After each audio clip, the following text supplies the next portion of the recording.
The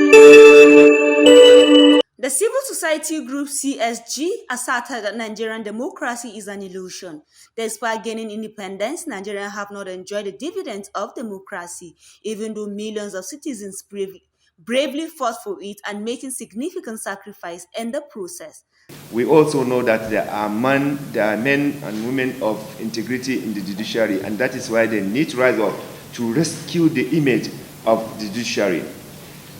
There has been several allegations of judicial officers receiving bribes from politicians and politically exposed persons in order to circumvent laws. This has watered down the respect, trust, confidence of citizens in judiciary and negatively impacted in the fight against corruption in Nigeria. Nigerians have witnessed too many situations where courts have granted injunction which deter anti-corruption agencies from inviting and prosecuting corrupt government officials and politically exposed persons in Nigeria. Number 2, corruption enablers in Nigeria. Nigerians have witnessed with alarm numerous cases featuring a high number of foreign enablers from Switzerland, Monaco, Panama, British Virgin Islands, and the United Kingdom facilitating corruption.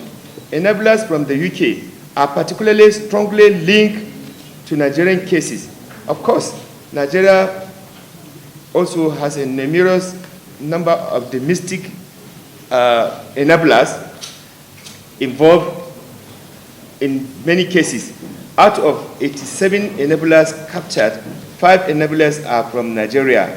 CSG stated that Nigerian democracy has persistently functioned under a veil of secrecy and lawlessness, resulting in corruption becoming the order of the day among others who manage the country's resources. Furthermore, there are malicious attack and deliberate effort to blackmail anti-corruption agencies through sponsor influencers, among others, aimed at discouraging their effort and shielding kleptocrats from thorough investigation by the anti-corruption agencies. Speak to the recommendations, what are civil society actors, what we think the government can and should do to effectively combat corruption and make significant strides towards progress.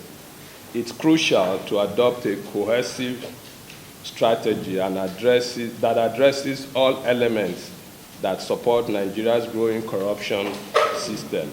Corruption poses a significant obstacle to establishing effective governance in Nigeria. By diverting resources and subverting transparent systems designed to ensure the delivery of good public services, corruption hinders the nation's capacity to develop. To address the growing crisis facing anti-corruption programs, we recommend the following. 1, growing concerns over the declining levels of autonomy and integrity of the judiciary must be addressed. The National Judicial Council must diligently monitor its members and promptly remove any corrupt judicial officer found to be compromising the judicial system. By doing so, it will significantly contribute to the restoration of sanity and the promotion of accountability within the nation. 2, to truly establish a flourishing democracy, transparency and accountability must be strictly adhered to in governance. This requires holding politicians accountable for their actions and inaction, strengthening institutions to combat corruption, and ensuring that the allocation of resources is done in a fair and equitable manner. Only through these measures can Nigeria overcome its socio-economic challenges and build a democracy that truly serves the interests of the citizens.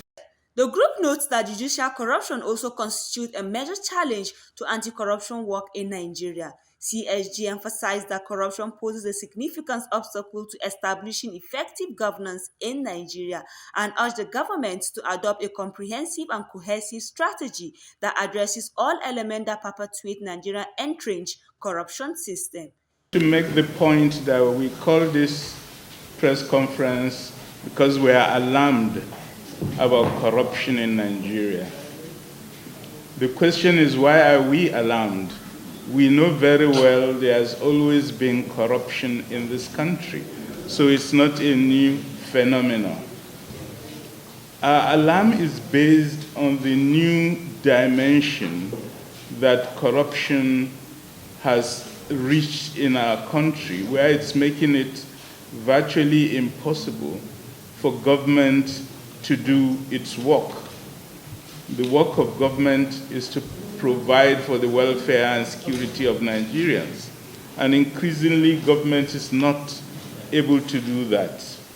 I think it was Nuhu Ribadu when he was in the anti-corruption chair, EFCC, who made the point that you must fight and defeat corruption, or corruption would fight back and defeat you. The alarm we have is that corruption is defeating the Nigerian state at this point in time.